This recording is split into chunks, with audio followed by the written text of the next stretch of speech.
Whistling for Charlie. Bruce Rowntree always had a knack for those more unsavory modes of income. He wasn't one to shy away from a well-schemed opportunity to misbehave. His partner Earl was more or less the same.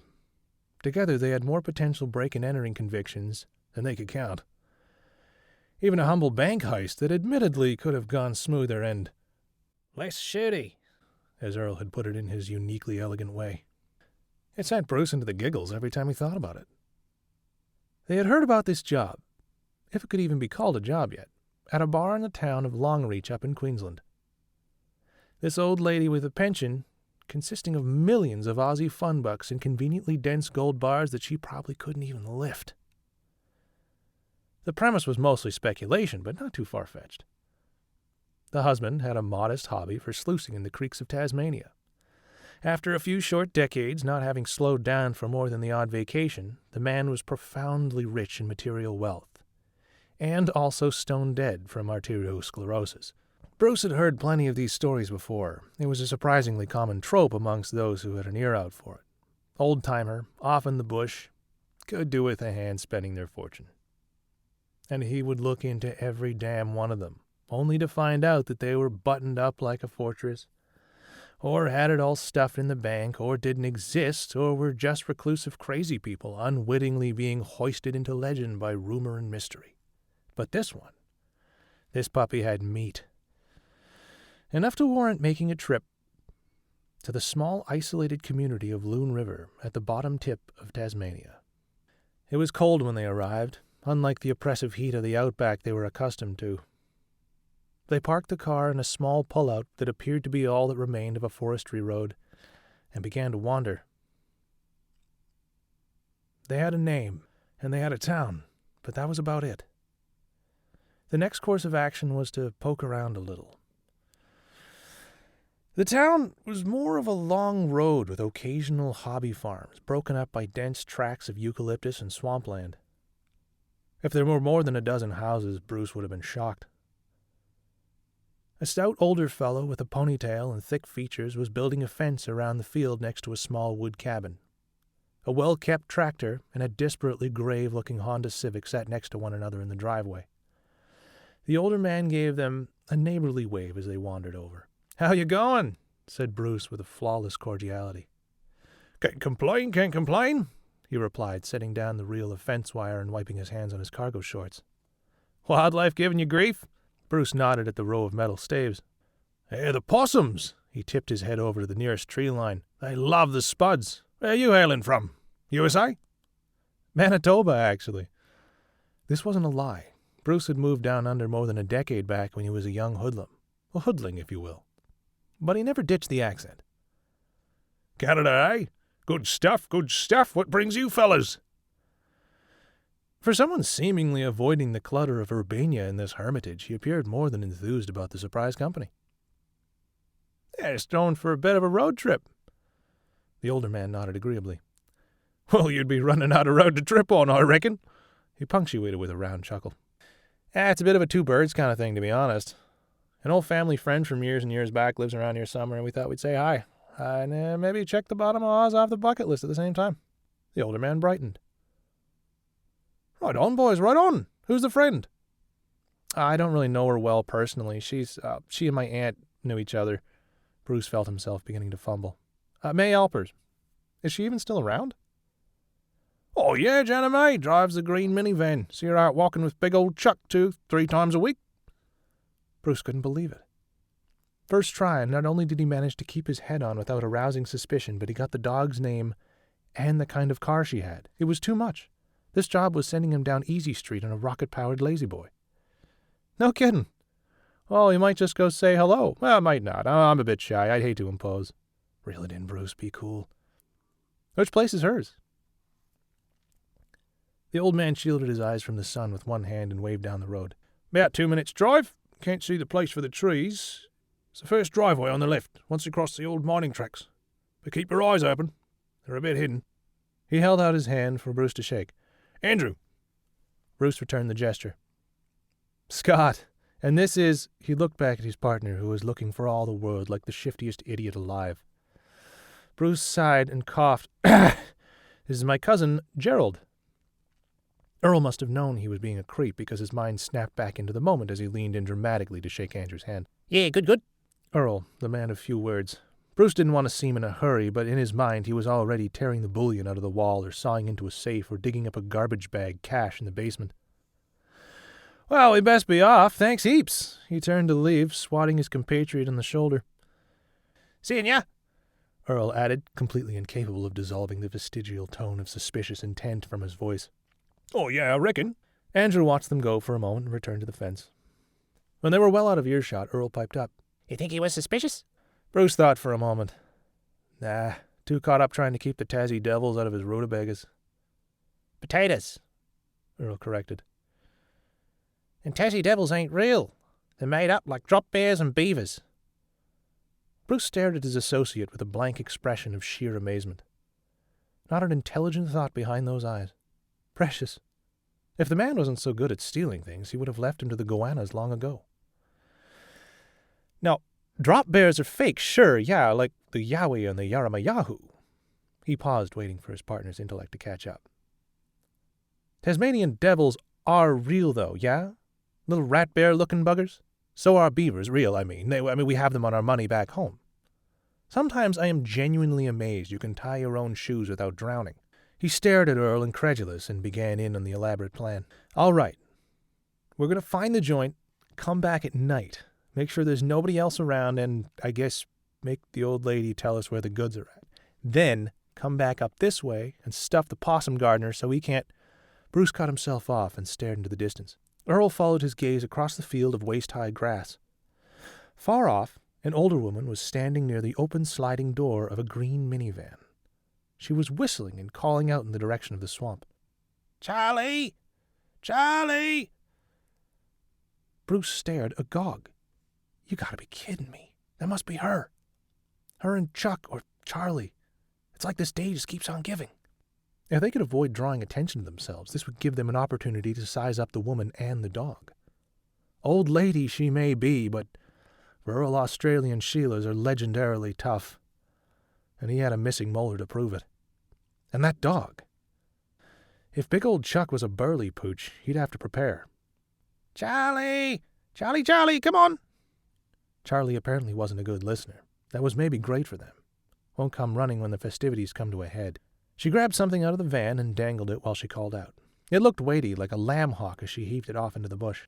Still no sign of old Chuck, she turned to look in their direction. The two men pretended to be about their business and ducked out of view to climb in the car. Change of plans. We case the joint now as she's off playing fetch. Bruce casually pulled out and headed in the direction of the home of Jana May. They found the place easy enough. The old beaver farmer was right. You really can't see the place from the road. They acted quick, taking stock of the doors, windows, vantage points, and general layout of the place that they could see through the windows. The whole examination took less than 40 seconds, and then they were off. They had to kill some time before nightfall, so they drove to the end of the road. Might as well check the bottom of Tassie off the bucket list. The woman was home when they returned. The warm light of the windows seemed to float against the almost purplish black of the southern forests.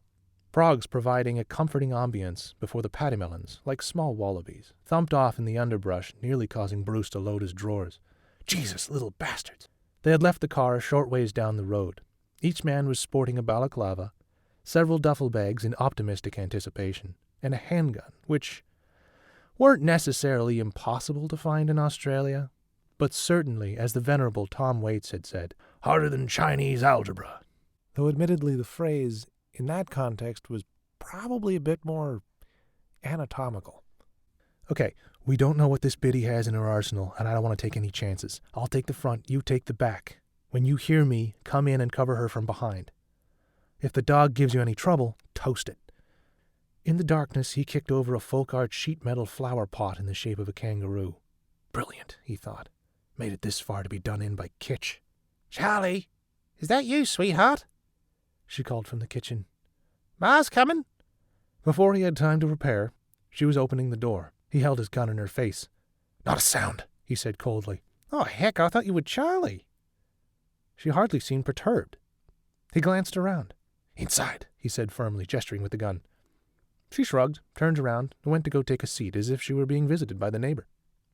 Interest you in a cuppa?" Bruce looked over at the pot of tea. The woman was bonkers. He was sure of it. She was playing with half a deck. "How about your friend?" Bruce began to question his diagnosis. A moment later, the sound of Earl struggling with the doorknob and then bursting in, having missed his cue by almost half a minute. "Don't move!" he said aggressively to the now seated elderly woman, spooning sugar into a floral china teacup. "Earl," Bruce sighed, rubbing his temple. She didn't wait for them to demand the goods. "Suppose you're wanting to know where all that gold is. Old Lady May's mystery fortune." She said it like she was reciting a brochure for a folksy tourist attraction. "Where's Chuck?" The dog wasn't key to the plot, but he didn't need it chomping his leg while he was roughing up old Miss Alpers. She beamed at this. "Oh, probably out chasing the pattymelons. He'll be around." "And the gold?" "Now where did you get the idea I had any gold?" Bruce was starting to get annoyed. They had hardly begun, and she was already begging to catch lead poisoning. "Old Lady May's mystery fortune." He parroted her tourism pitch with a dramatic flourish. "Gold-sniffing hubby croaks and left you to look after the hoard." May's face wrinkled up in a cocky but charming smile that had no place on a doddering old biddy. It caught Bruce slightly off balance. "Never married." A noise from outside. Oh, that damn dog had come back from the hunt. "Oh, there's my Charlie boy." Bruce glanced back at Earl. "If you don't talk soon, my associate here is going to send old Chucky Poo to the great hereafter. Can we at least agree we're clear on that?" Earl took a good moment to pick up on his cue, but hurried to the window and slid it open. May didn't appear to have heard the threat, or if she did, she didn't acknowledge it. "Sometimes I have to call the neighbor boy to come fix the door jamb," she noted conversationally. Earl had his head out the window. "Here, Chuck, Chuck! Here, Charlie!" He pulled back inside, looked at Bruce and shrugged. "Not everybody thinks to just try the knob," she continued. Bruce wasn't sure how to deal with this woman. He had never encountered this kind of brazen nonchalance by anyone facing two loaded guns. "And there'd been more than a few. Interest you lads in a cigar?" She reached behind her, grabbed a flat box off the hutch, and clunked it down on the table in front of Bruce, who looked at her, dumbfounded. "Come on, then." "I insist." That smile was back, almost a kind of inside joke smile. This is real funny, you just haven't caught up yet smile. Bruce hesitantly slid the box closer. Cohiba was stamped onto the lid. Pricey smokes. He opened it. There was a couple dozen half-smoked butts, black, abnormally shriveled and revolting. He looked at the woman, confused, and poked them around inquisitively with his index finger. The horror of the next few seconds seemed to happen too fast for Bruce to metabolize. His gun hand, shaking and without any conscious thought, came up to level at the old woman. He had rolled one of the horrible dried butts over to see what was clearly a fingernail. The old lady was laughing, nearly in tears, but he was too far underwater. His heart pounded in his scalp. She looked over to the open window next to Earl, wiping at her eyes. "Oh, there you are, Charlie." Bruce looked behind him in a sick delirium, his head floating in syrup now.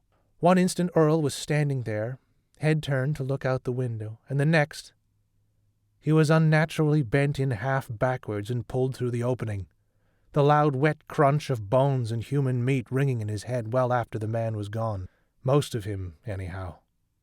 For some reason Bruce imagined a piece of spaghetti floppy and wiggling as it was slurped into someone's mouth.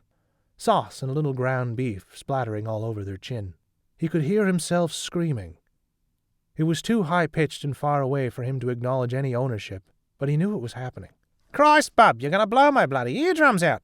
He fell instantly silent, well beyond being in control of the situation. "Best keep moving, eh? He'll be done with you, mate, mighty quick if I know my Charlie." Bruce, still under the delusion that he could regain an upper hand, pointed the gun at May, who waved a coquettish finger. He heard a creaking outside as the porch boards sagged under an immense weight. The door, still unlatched from his unsolicited entry, swung open.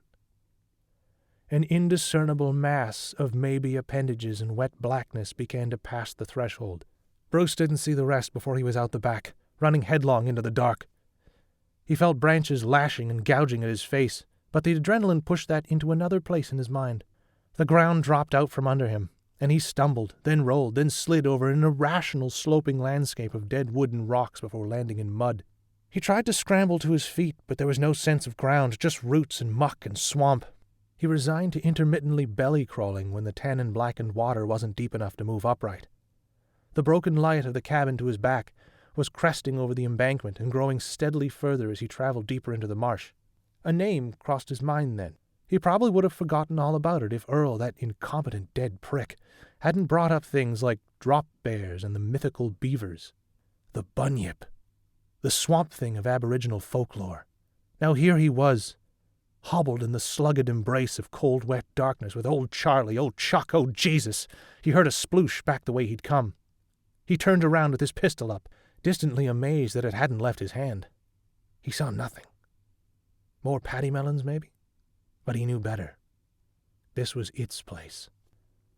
May leaned out the bathroom window, brushing her teeth. Any minute now, the frogs had all shut up at once. It happened every time. Then there it was. The din of the nocturne abruptly fell off, and she paused, listening. A rising shriek drifted out of the haze, followed by 4 gunshots. A moment later, the frogs returned. She spat in the sink and tossed back a shooter of Listerine. The next morning, Jana May was pouring herself a cup of coffee from a stainless steel carafe when there was a knock on her door.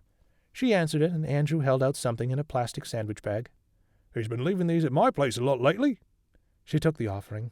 "Well, he likes you, Andrew. Always giving him treats. Can I interest you in a cuppa?" "Much obliged," he said, helping himself to his seat. She dumped out the 2 fingers into a Tupperware full of salt, and then grabbed another mug for her neighbor.